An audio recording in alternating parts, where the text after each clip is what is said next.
प्रोत्साहन राशि के लिए जो नाम जोड़े जाते थे अब वो नहीं जुड़ने वाले हैं शासन के पोर्टल पर। तो आज हम देखने वाले हैं इसके बारे में क्या क्या प्रोसेस है, और अब यदि नाम नहीं जोड़ रहे हैं तो क्या नाम हटने वाले हैं। हाँ, बिल्कुल सही सुन रहे हैं आप कि नाम हटने वाले हैं पोर्टल से। तो इसके बारे में हम पूरा प्रोसेस समझने वाले हैं। और मैं हूँ रंजन नकूरे, हमारे चैनल raja.com में आपका स्वागत है। यदि आपने हमारे चैनल को सब्सक्राइब नहीं किया है तो जो लाल रंग का सब्सक्राइब लिखा बटन है उसको आप प्रेस कर देंगे, हमारा चैनल हो जाएगा सब्सक्राइब। साथ ही बेल आइकन को भी प्रेस कर देंगे। तो आज का जो टॉपिक है वो ये है कि अब शौचालय के लिए नाम जुड़ गए हैं और उसका जो एक लिमिट था वो लिमिट हो गया है कि भाई अब शौचालय के लिए नाम नहीं जोड़े जा सकते। और ये इतनी सूची थी आपके, इसका जो कैप होता है एक डिस्ट्रिक्ट का कहना चाहिए, स्टेट का होना चाहिए। तो ये कंप्लीट हो गया है और अब शौचालय के जो नाम है वो प्रोत्साहन राशि के लिए अब वो जुड़ना बंद हो गए फाइनली। तो अब जो प्रोत्साहन राशि मिलने की जो प्रोसेस है वो हमने पिछले वीडियो में देखा था कि वो कैसे उसका भुगतान होता है और वो कौन कौन सी प्रोसेस है जो फॉलो करनी होती है। तो आज हम बात करेंगे कि ऐसे भी कई हितग्राही हैं जो शौचालय जिन्होंने या तो बनवाया नहीं है या समय पर नहीं बनवा पा रहे हैं, या ऐसी बहुत सारी कंडीशंस है जिसकी वजह से वो अब हितग्राही लाभ नहीं ले पाएंगे। तो वो हम स्टेप बाय स्टेप बात करने वाले हैं। तो सबसे पहला आता है कि ऐसे व्यक्ति जो पलायन कर चुके हैं गांव से, यानी कि आपने जहां पर नाम जुड़वाया था, जिस पंचायत में आपका नाम जोड़ा गया था, और यदि आप पलायन कर चुके हैं यानी बाहर चले गए हैं कमाने खाने और अब कभी या तो आ नहीं सकते या शौचालय निर्माण जो होना है तय सीमा में वो समय तक आप आ नहीं सकते और शौचालय का निर्माण आप नहीं करा सकते, तो ऐसी स्थिति में ऐसे नामों को शासन को डिलीशन के लिए यानी कि पोर्टल से हटाने के लिए ऐसे नामों को प्रस्तावित किया जाना है। तो ये पहली कंडीशन है कि ऐसे व्यक्ति जो पलायन कर चुके हैं ऐसे नामों को, ऐसे हितग्राहियों के नामों को पोर्टल से हटाने की आवश्यकता अब होगी। दूसरा आता है कि वो व्यक्ति जिसका नाम पोर्टल में जोड़ा गया था यानी कि प्रोत्साहन राशि उसको मिलनी चाहिए, अब वो व्यक्ति यानी हितग्राही की यदि मृत्यु हो गई है तो ऐसे नामों को भी पोर्टल से हटाना होगा, क्योंकि अब उसके खाते में पैसे तो जा नहीं सकता। तो ऐसी कंडीशन में भी ऐसे नामों को हटाने की प्रक्रिया के लिए प्रस्तावित किया जाना होगा और ऐसे नामों को पोर्टल से हटा दिया जाएगा और बाद में फिर उनका जो पैसा है वो नहीं मिल पाएगा। तो ये हो गया दूसरा। अभी हम तीसरे की यदि बात करते हैं तो ऐसे कुछ लोग भी होंगे जो कि वो गांव छोड़कर चले गए हैं, या जो ऐसे लोग हैं वो विस्थापित कर चुके हैं अन्य प्रदेशों में, अन्य गांव में या दूसरे ज़िलों में। तो ऐसे स्थिति में भी हमको नाम हटाने की ज़रूरत होगी, क्योंकि अब वो व्यक्ति वहाँ पर रहता ही नहीं है। तो आप कैसे उसको शासन की राशि जो है 12,000 वो दिलवा सकते हैं। इसलिए ऐसे नामों को भी हमको वहाँ से पोर्टल से हटाने की आवश्यकता होगी।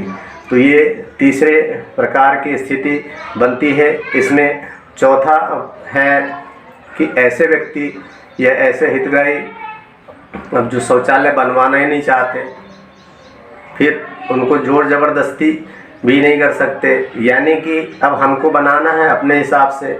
शासन की एक तय सीमा है जिसके आधार पर शौचालय बनाना होता है, उसकी राशि प्रोत्साहन राशि जो है वो खाते में जाती है। भाई अब शौचालय ही नहीं बनाना है और हमको पैसा चाहिए पहले, तो शासन ऐसा नहीं करती है जब तक कि शौचालय निर्माण न हो। यानी कि शौचालय जब पूर्ण निर्माण किया जाता है उसके बाद ही शासन हितग्राही या जो एजेंसी रहती है उसके खाते में पैसा डालती है। तो ये दोनों कंडीशन बनती है जब शासन जो है पैसा डालती है शौचालय निर्माण और उसकी उपयोगिता यदि होती है तब। अब जब शौचालय ही नहीं बना रहा है सामने वाला तो ऐसे नामों को क्या करें तो ऐसे नामों को हटाने के लिए यानी जो पोर्टल है, जो वेबसाइट है, उससे ऐसे नामों को हटाने के लिए प्रस्तावित किया जाएगा। तो इस प्रकार से ये चौथा है, पांचवा पॉइंट है। अब छठवां पॉइंट ऐसा है कि उसको दोबारा लाभ मिल गया है, यानी उस हितग्राही ने पहले पैसे ले चुका है और वो डबल से नाम जुड़वा दिया है पोर्टल पर। तो ऐसा नाम जो है फिल्टर कर लिया जाएगा और ऐसे नामों को भी पोर्टल से हटाने की प्रक्रिया होनी है।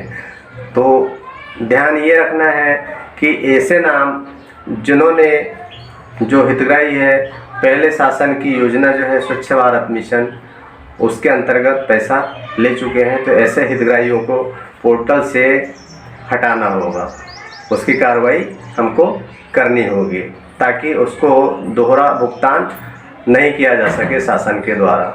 अब अगला पॉइंट आता है कि शौचालय का जो निर्माण है वो समय पर होना चाहिए।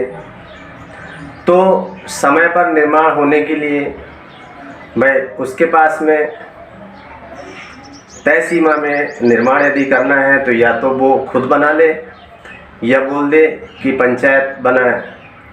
ऐसी दोनों स्थितियों में यदि शौचालय का निर्माण नहीं कर सकता, नहीं किया जा सकता, तो ऐसे नामों को भी पोर्टल से हटाने की आवश्यकता क्यों होगी, क्योंकि यदि वो अननेसेसरी पड़ा रहेगा तो वो शासन के लक्ष्य में दिखेगा।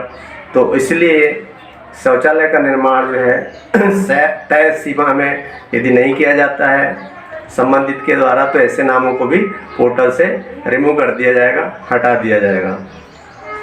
अगले पॉइंट की यदि हम बात करते हैं तो ऐसे शौचालय भी हो सकते हैं एक घर एक शौचालय के मान से, कि भाई उस घर में पहले से किसी ने शौचालय की प्रोत्साहन राशि का लाभ ले चुका है और उसी घर में हम दोबारा से लाभ देने वाले हैं, तो ये फिल्टर हो जाएगा वेबसाइट से। दूसरा, यदि वो उसी घर का हितग्राही है और उन्होंने डबल से नाम जुड़वा लिया है तो ऐसे हितग्राही का पता चल जाएगा जिसको कि शासन के पोर्टल से हटाने की ज़रूरत होगी। तो ऐसे नामों को भी शासन को भेजा जाएगा और वहाँ से शासन ने निर्णय लेकर के उसको पोर्टल से हटाने की प्रोसेस कर सकता है। तो ये जो पॉइंट है, उम्मीद है आपको समझ आ रहा होगा कि शासन पोर्टल से ऐसे नामों को क्यों हटाने वाला है। अगला पॉइंट ये आता है कि शौचालय का निर्माण तो कर लिया, लेकिन शासन के जो मानक है, जो नियम है, उसके अनुरूप नहीं बनाया। जैसे कि हम बात करते हैं कि शौचालय का निर्माण कर लिया, उसने दरवाज़ा नहीं लगाया है, या कुछ लोगों ने जो छत होती है वो नहीं बिठाया, छत नहीं लगाया है, या सीट नहीं लगाया है, या लेटरिन सीट है वो नहीं बिठाया, सब कर लिया उसने, लेकिन उसका उपयोग नहीं कर रहे हैं। मतलब ऐसी कई प्रकार की घटक हो सकते हैं जो मानक के रूप में आते हैं। जैसे पानी की सुविधा है, उसके पास पानी की सुविधा नहीं है या हैंड वाश नहीं लगाया। ऐसी स्थिति में यदि वो अपूर्ण पाया जाता है और जिसका भुगतान किया जाना संभव नहीं है, तो ऐसी कंडीशन में क्या होगा, ऐसे नामों को या तो समझाइश देकर उसको बनवाना होगा शौचालय को, और यदि फिर भी वो छत कंप्लीट नहीं करता है या दरवाज़ा नहीं लगाता है या जो भी उसके मानक है उसको उपयोग नहीं कर रहा है, तो ऐसी कंडीशन में ऐसे नामों को भी हटाने की कोशिश करनी होगी पोर्टल से। और इसमें यहाँ बताने वाली एक बात ये भी है कि यदि ऐसे नामों को हटा दिया गया एक बार, तो शासन ऐसे नामों को फिर से नहीं जोड़ पाएगी। ठीक है, तो ये कुछ प्रोसेस है जिसको हमको ध्यान रखना पड़ेगा। और यदि समय रहते शौचालय बन जाता है तो ऐसे शौचालयों की जो प्रोत्साहन राशि है 12,000, वो निश्चित ही खाते में आती है। और अभी भी यदि अपूर्ण शौचालय पाए गए हैं या अपूर्ण शौचालय है तो उसको कोशिश करें कि अधिक से अधिक 100% बनवा लें और पूर्ण करवा लें, क्योंकि जब तक ये शौचालय पूर्ण नहीं होगा तब तक उसका भुगतान किया जाना संभव नहीं होगा। अब यदि ये इस प्रकार के पूरे पॉइंट में से यदि कोई भी पॉइंट मिलते हैं, पकड़ में आते हैं, तो ऐसे नामों को विलोपन के लिए यानी पोर्टल से हटाने के लिए क्या प्रोसेस करनी होगी, तो उसकी एक सूची बनानी होगी। और सूची जो बनेगी वो ग्राम पंचायत से सूची बनकर जनपद में आएगी, जनपद से ज़िले में आएगी और ज़िले से सूची राज्य शासन को भेज दी जाएगी। और राज्य शासन जो निर्णय लेगा उसके आधार पर डिलीशन की, विलोपन की, यानी कि जो हटाने की प्रक्रिया है नामों को, उसको प्रारंभ कर दी जाएगी। और फिर जल्दी से जल्दी ऐसे नामों को पोर्टल से हटा दिया जाएगा। और ये बड़े दुख से कहना पड़ रहा है कि ऐसे नामों को यदि हटा दिया जाता है तो फिर जो हितग्राही है वो लाभान्वित नहीं हो पाएंगे और फिर नाम जुड़ भी नहीं पाएंगे। तो कोशिश करें कि जो सूची है हमारी लंबी न बने, इसलिए अधिक से अधिक शौचालय का निर्माण करें, निर्माण करवाएं और उन हितग्राहियों को या तो हितग्राहियों को वेंडर के माध्यम से भुगतान करा, या यदि वो नहीं बना सकते हैं तो ऐसे हितग्राहियों के लिए शौचालय का निर्माण करा के ग्राम पंचायत अपने ग्राम पंचायत खाते में पैसा डलवा सकती है एजेंसी के माध्यम से। तो उम्मीद है ये जो वीडियो है आपको पसंद आया होगा। यदि आपको वीडियो पसंद आया तो इसको एक लाइक ज़रूर कर दें। यदि आपने शेयर नहीं किया है तो शेयर कर दें ताकि अधिक से अधिक लोगों तक ये जानकारी पहुंच सके और शासन की जो ऐसी योजनाएं रहती है उसका लाभ हितग्राही तक, जो मूल हितग्राही है गांव मोहल्ले तक बसा हुआ, उन लोगों तक ऐसी विभिन्न प्रकार की जानकारियां मिलती रहे। आपने वीडियो को अंत तक देखा उसके लिए आपका हम बहुत बहुत धन्यवाद करते हैं। आज के इस वीडियो में इतना ही, फिर मिलेंगे नेक्स्ट वीडियो में, तब तक के लिए जय हिंद।